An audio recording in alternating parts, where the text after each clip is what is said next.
राधे राधे, राम राम भैया बहनी। आप लोग वजह से हमारा सब्सक्राइबर इतना आगे बढ़ो, चैनल हमारा बहुत अच्छा चलत होला। और सावन के महीना में हम लोग कैसे गावे जाते और जैसे भी लगी कमेंट में जरूर लिखा, जैसे गाना से वैसे भी लिखा। आप लोग प्यार दुलार हम लोग के साथ बनाए रखा। धन्यवाद। लेके सिरवा पर लेके दहिया का कमलिया चल गोकुल कियो नागरी।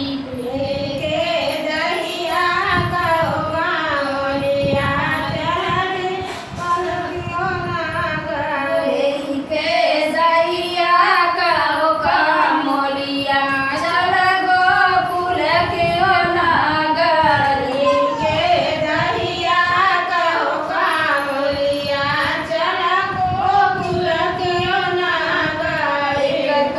माथे का टिकवा भारी दूजे सिर पर घाघरी।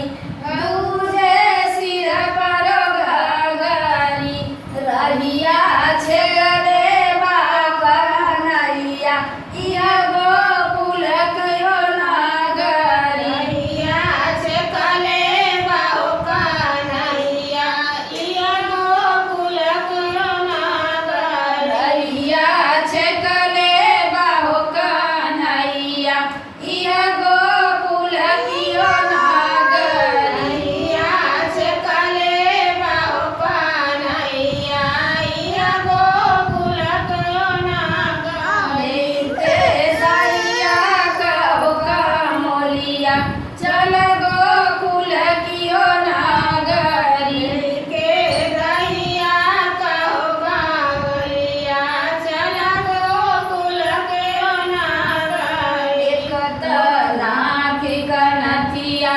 भारी दूजे सिर पर घाघरी।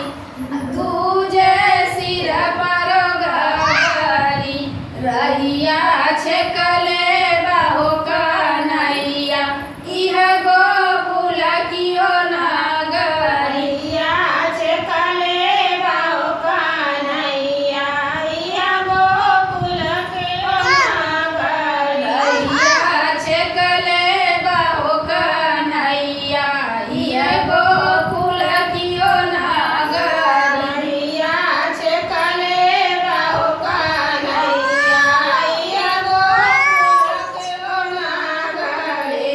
लेके दहिया कहो कमलिया चल गोकुल कियो नागरी। लेके दहिया कहो कमलिया चल गोकुल कियो नागरी।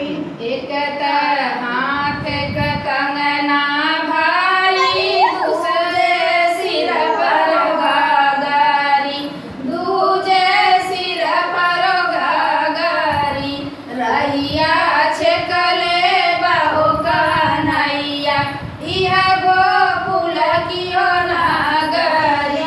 छकले बाहो कन्हैया इह गोकुल कियो नागरी। रहिया छकले बाहो कन्हैया इह गोकुल